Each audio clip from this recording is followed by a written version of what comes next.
છે એક ગામમાં એક પતિવ્રતા સ્ત્રી હતી. એનો નિયમ કે દરરોજ પોતાના પતિની સેવા કર્યા પછી જ અન્ન જલ ગ્રહણ કરે. જે દિવસે પતિની સેવા ન થઈ શકે દિવસે ભોજન ના કરે.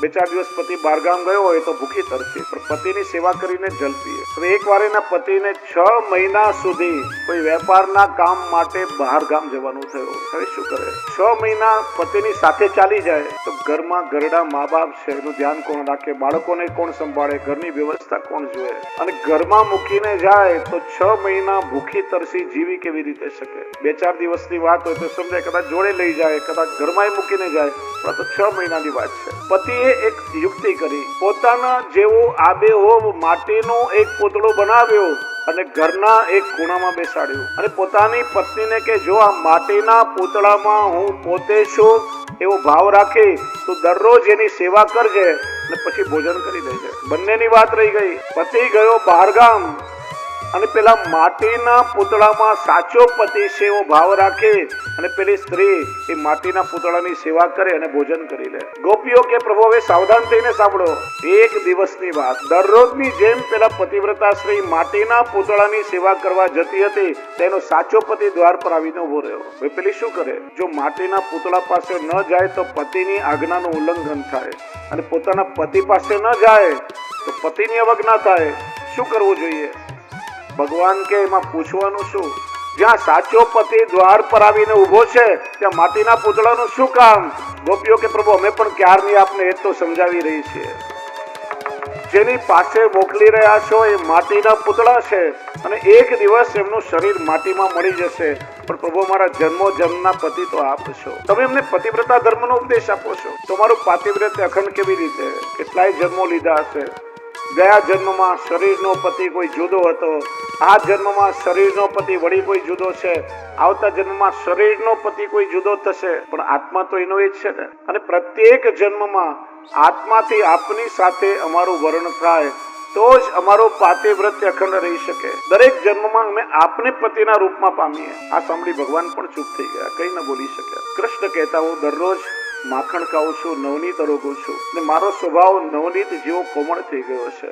એ માખણને પીગળવા માટે અગ્નિના તાપની જરૂર પડે. પ્રભુ કહે છે જ્યાં સુધી મને પામવાનો તાપ ન જાગે ત્યાં સુધી ન મળું. અને ગોપીઓનો તાપ જોઈ પ્રભુનું કોમળ મન પીગળ્યું છે. કયું શું મનોરથ છે? રાસનો મનોરથ કર્યો. લઘો રાસ શરૂ થયો અને રાસ કરતા કરતા કૃષ્ણએ પોતાનું અલૌકિક કૃષ્ણ તત્વ ગોપીઓના કણ કણમાં પધરાવવું શરૂ કર્યું છે. પ્રભુ એમના આત્મામાં પ્રવેશી ગયા છે. અત્યાર સુધી જીવ બુદ્ધિ હતી, હવે બ્રહ્મ બુદ્ધિ થવા લાગી. અત્યાર સુધી પોતાને અપૂર્ણ માનતા હતા, હવે પોતાને પૂર્ણ માનવા લાગ્યા. રાસ કરતા કરતા અચાનક ગોપીઓ કહે બસ ભગવાન હવે રાસ બંધ કરી દો. પૂછું કેમ વળી શું થયું? ગોપીઓ કે અત્યાર સુધી અમે તમને કાલાવાલા કરતા હતા, વિનંતી કરતા હતા, પણ આપ માનવા તૈયાર નતા થતા. હવે અમને લાગે છે કે આપ અમારા વશમાં થયા છો. હવે અમે જેમ કહીએ એમ આપ કરો તો જ આગળ રાસ વધે.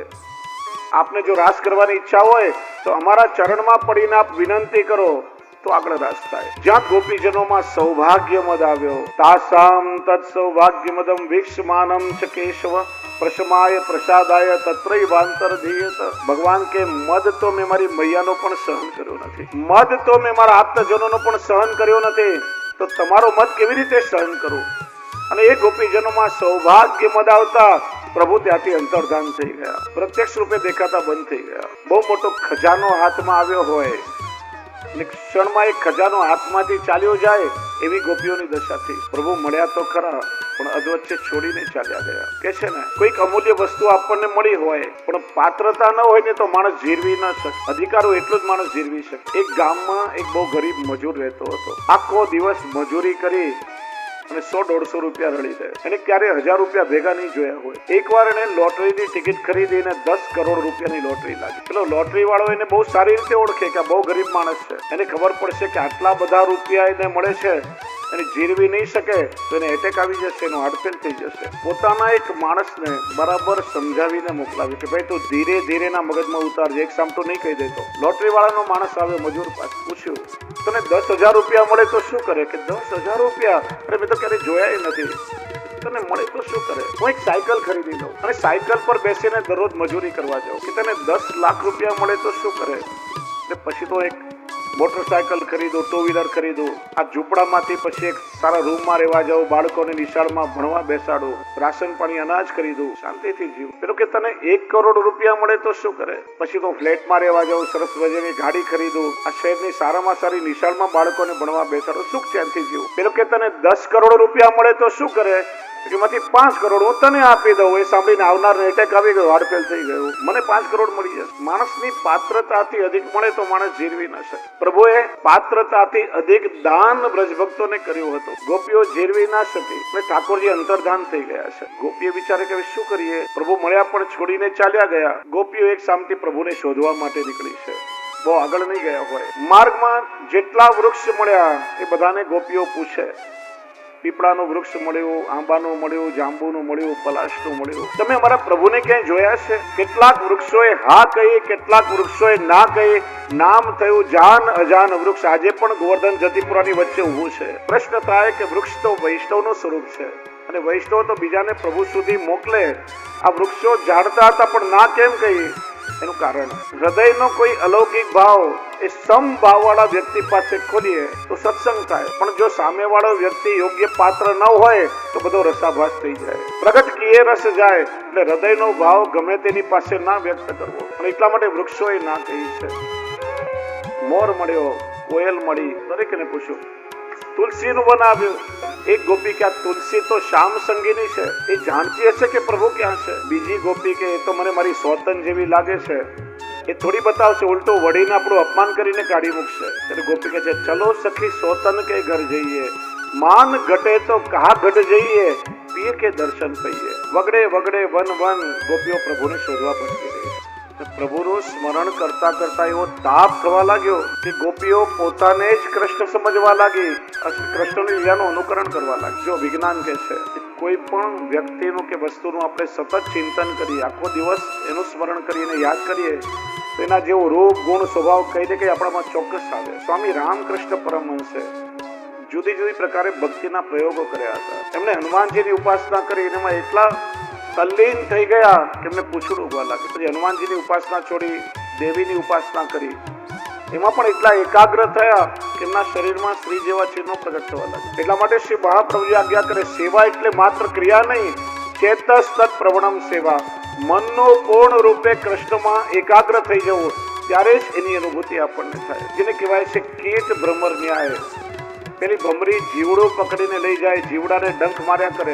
ભમરીના ડંખ ખાઈ ખાઈને જીવડું સતત ભમરીનું ચિંતન કરે, ક્યારે આવશે, ક્યારે ડંખ મારશે, હમણાં આવશે, હમણાં ડંખ મારશે. એમ ભમરીના ડંખ ખાઈ ખાઈને સતત ભમરીનું ચિંતન કરતા કરતા એ જીવડાને પણ ભમરીની જેમ પાંખો ફૂટે ને આ જન્મમાં જીવડાનું ભમરીમાં રૂપાંતર થઈ જાય. એમ કૃષ્ણનું સ્મરણ કરતા કરતા ગોપીઓ પોતાને કૃષ્ણ સમજી લીલાઓનું અનુકરણ કરવા લાગી. એક ગોપીએ બીજી ગોપીના માથા પર પગ મૂકી દીધો, કેવા લાગી, અરે દુષ્ટ સર્પ તું અહીંથી ચાલ્યો જા. કોઈ ગોપી ઝાડ પર ચડી ગઈ. પ્રભુ દૂરથી ગાયોને બોલાવતા હોય લીલાનું અનુકરણ કરવા લાગી. કોઈ ગોપી પ્રભુ વેણુ નાદ કરે લીલાનું અનુકરણ કરવા લાગી. કોઈ ગોપીએ પોતાનું ઉત્તરીય વસ્ત્ર ઊંચું કર્યું, પ્રભુ ગોવર્ધન ધારણ કરી એ લીલાનું અનુકરણ કરવા લાગી. થોડી આગળ ગઈ, ભગવાનના કોમળ ચરણ ચિહ્ન દેખાયા. મનમાં શાંતિ થઈ. પ્રભુ આપણને છોડીને દૂર નથી ગયા, આટલામાં જ ક્યાંક લાગે છે. અને જો ઠાકોરજી આ ગોપીઓને છોડીને નથી પધાર્યા. ભગવાન જો છોડીને ગયા હોય ને તો એમને 10મી અવસ્થા મૃત્યુની પ્રાપ્તિ થઈ જાય. ગોપીઓ જીવી જ ન શકે. પ્રભુ એમના અંતર્મનમાં બિરાજી ગયા છે, પ્રત્યક્ષ રૂપે દેખાતા બંધ થયા. કારણ કે ગોપીઓ જ્યાં ભગવાનને શોધવા ભટકી રહી છે એ કોઈ પાકી સડક કે બાગ બગીચો નથી. ઘોર વન છે. વનમાં કાંટા પણ હોય, કાંકરા પણ હોય.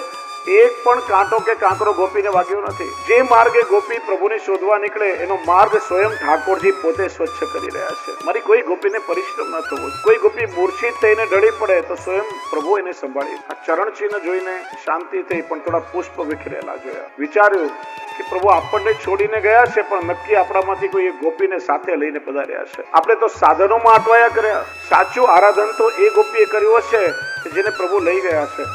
અનયા રાધિતોનું નામ ભગવાન હરિશ્વર. જો આખા ભાગવતમાં તમે જુઓ કે 10મ સ્કંદમાં ક્યાંય પણ રાધાજીનું નામ નથી કે કોઈ ગોપીનું નામ નથી. દ્વિતીય સ્કંદમાં રાસ પંચાધ્યાયના શ્લોકમાં કેવલ આરાધનના રૂપમાં રાધાનું સાંકેતિક વર્ણન કર્યું છે. એનું કારણ આગલા દિવસે જ આપણે જોયું કે પ્રિય વ્યક્તિનું નામ ન લેવાય. પ્રિય વ્યક્તિનું નામ લેવાથી વિપ્રયોગ સહન કરવો પડે. 10મ સ્કંદ જ્યારે પ્રારંભ થયો, રાધાજી સુખદેવજીના ગુરુ છે, ગુરુનું નામ ન લેવાય. અને પ્રભુની લીલાનું સ્મરણ કરતા કરતા સુખદેવજીને મૂર્છા આવવા લાગી, સમાધિ લાગવા લાગી. સુખદેવજીને જો સમાધિ લાગે તો 7 દિવસમાં પરીક્ષિતનો ઉદ્ધાર કેવી રીતે થાય? 7 દિવસમાં પરીક્ષિતને કથા સંભળાવીને ઉદ્ધાર કરવાનો છે. અને એ સમયે ભગવાન શ્રી કૃષ્ણ સુખદેવજીના હૃદયમાં પધાર્યા અને 10મા સ્કંદની લીલા સુખદેવજીના મુખથી સ્વયં ભગવાન શ્રી કૃષ્ણએ કરી છે.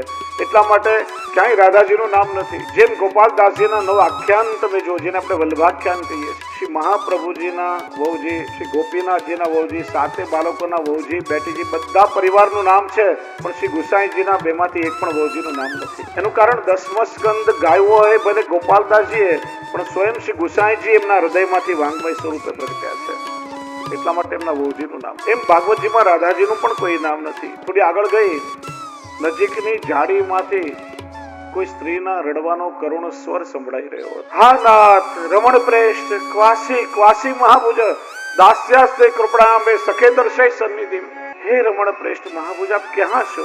કૃપા કરીને આપની આ કૃપણ દાસીને દર્શન આપ. ગોપીઓ નજીક આવીને કહેવા લાગી, શું પ્રભુ અમને છોડીને ચાલ્યા ગયા એમ તમને પણ છોડીને ચાલ્યા ગયા? પેલી ગોપી કે એવું ના કહો કે પ્રભુ છોડીને ચાલ્યા ગયા, પણ પ્રભુએ જે કૃપાનું દાન આપણને કર્યું આપણે જીરવી ન શક્યા. પછી શું થયું કે લઘુરાસમાં તમને સૌભાગ્ય મત આવ્યો, ઠાકોરજી અંતર્ધાન થયા અને મને માન થયું. આ ગોપી બીજું કોઈ નહીં, રાધા સહચરીજી છે. 2 ઘટનાઓ થઈ છે. ગોપીઓ સાથે રાસ કર્યો તો ગોપીઓને મદ આવ્યો કે પ્રભુએ રાધાજી જેટલું સૌભાગ્ય અમને આપ્યું, અને રાધાજીને માન થયું કે પ્રભુએ મારા બરાબર સૌભાગ્ય ગોપીઓને આપ્યું. પ્રભુએ વિચાર્યું અંતર્ધાન થઈને ગોપીઓનો મદ પણ દૂર કરીશ અને રાધાજીને એકાંતમાં મનાવી પણ લઈશ. રાધા સહચરીજીને લઈને ગયા. કેવા લાગે કે પ્રભુ મને પોતાની સાથે લઈ ગયા ત્યારે મને એવું લાગ્યું કે આ સંસારમાં કરોડો સ્ત્રીઓ છે, તો પ્રભુની અંતરંગ ગોપીઓ છે, એમાં હું પ્રભુને કેટલી પ્રિય છું કે મને પ્રભુ પોતાની સાથે લઈ ગયા. ચાલતા ચાલતા સુંદર પુષ્પોનું વન વચ્ચે આવ્યો. મેં પ્રભુને કહ્યું આ કેટલા સુંદર પુષ્પો છે, પ્રભુ આપને મારા પર વાલ હોય તો પુષ્પોની વેણી મારા કેશમાં ગૂંથી દો. ઠાકોરજી પાછળ ઉભા રહીને વેણી ગૂંથવા લાગ્યા. મેં કહ્યું પ્રભુ એમ નહીં, પાછળ ઉભા રહીને વેણી ગૂંથશો તો આપના દર્શન મને કેવી રીતે થશે? કઈ ઉપાય કરો કે મને આપના દર્શન થાય. ઠાકોરજીએ મારા હાથમાં એક અરીસો આપ્યો, દર્પણ આપ્યું. પ્રભુ પાછળ ટાળાવીને વેણી ગૂંથી રહ્યા છે અને અરીસામાં પ્રભુના મુખારવિંદના દર્શન કરી રહી હતી. સહેજ પવનની લહેર આવી, દર્પણ હલ્યો, મારું મોઢું મને એમાં દેખાયું. મેં વિચાર્યું હું કેટલી સુંદર છું. નક્કી મારી સુંદરતાના કારણે પ્રભુ મને પોતાની સાથે લઈ ગયા છે. થોડે આગળ ગયા, મેં વિનંતી કરી પ્રભુ મારાથી હવે ચલાતું નથી, મારા પર સ્નેહ હોય તો મને ખભા પર ઉપાડી લો. ઠાકોરજી વિચાર્યું કે આ ગોપીને પણ એ તકલીફ શરૂ થઈ છે જે બીજી ગોપીઓને થઈ હતી. પ્રભુએ મને ખભા પર ઉપાડી, વચ્ચે ઝાડની એક ડાળી આવી, મસ્તીમાં આવીને હું ઝાડની ડાળી પકડીને લટકવા લાગી અને મને અધવચ્ચે લટકતી મૂકીને પ્રભુ અંતર્ધાન થઈ ગયા. બધી ગોપીઓની સમજમાં આવી ગયું કે આપણા મદને કારણે પ્રભુ આપણને છોડીને જાય. કેમ કે ઠાકોરજી જીવના બીજા દોષો સહન કરે, પણ જીવનો અહંકાર પ્રભુ ક્યારે પણ સહન કરતા નથી. શું કરીએ તો પ્રભુ મળે? ઠાકોરજીને મેળવી આપવાનું સામર્થ્ય શ્રી યમુનાજીમાં છે. બધી ગોપીઓ યમુનાજીના પુલીન પાસે એકત્ર થઈ. પુનઃ પુલીનમાગત્ય. પુલીન એટલે નિકુંજમાં પ્રવેશવાનું મુખ્ય દ્વાર. ઘાટ અનેક છે, રામ ઘાટ, શ્યામ ઘાટ, બીજા ઘાટ અનેક. યમુનાજીમાં નિકુંજો પણ અનેક છે. આદિ પુરાણમાં કહેવામાં આવ્યું કે શ્રી યમુનાજીમાં 93 કરોડ નિકુંજો છે. પણ પુલીન એટલે નિકુંજમાં પ્રવેશવાનું મુખ્ય દ્વાર, જે કુંભનદાસજીનું ગામ જમનાવતા પાસે માનવામાં આવે છે. પહેલા ત્યાં થઈને યમુનાજીનો પ્રવાહ વહેતો હતો. 19 પ્રકારના જુદા જુદા સ્વભાવવાળા ગોપીજનોએ પોતાના 19 મંડળ બનાવ્યા અને સાથે મળીને પ્રભુને પોકાર્યા. એ ગોપી ગીત કહેવાયું છે. ગોપીજનોએ વિચાર્યું કે કદાચ અમારા એકના ભાગ્યમાં પ્રભુના દર્શન નહીં હોય તો નહીં થાય, પણ આટલા ગોપીજનોમાં કોઈના ભાગ્યમાં પ્રભુના દર્શન હશે તો એની આડીથી મને મળી જશે. કે છે ત્યારથી વૈષ્ણવ પણ સમૂહમાં સાથે બેસીને સત્સંગ કરે છે. વૈષ્ણવ પણ કે કદાચ મારા ભાગ્યમાં પ્રભુના દર્શન હોય ન હોય તો નહીં મળે, પણ આટલા વૈષ્ણવમાંથી કોઈ એક વૈષ્ણવના ભાગ્યમાં પ્રભુના દર્શન હશે તો એની આડીથી મને ઠાકોરજીના દર્શન થઈ જશે. 19 શ્લોકોમાં ગાન કર્યું. આપણે પણ ગોપીઓના સ્વરમાં સ્વર પૂરવાનો પ્રયત્ન કરીએ. આપણામાં સામર્થ્ય નથી કે આપણે પોકારીએ ને પ્રભુ ચાલ્યા આવે. આ ગોપીઓના સુરમાં આપણો સુર મળે અને ગોપીઓના ભાવની એક અણુ પણ આપણને પ્રાપ્ત થાય તો કદાચ આ ગોપીજનોની કૃપાથી આપણને ઠાકોરજીના દર્શન થઈ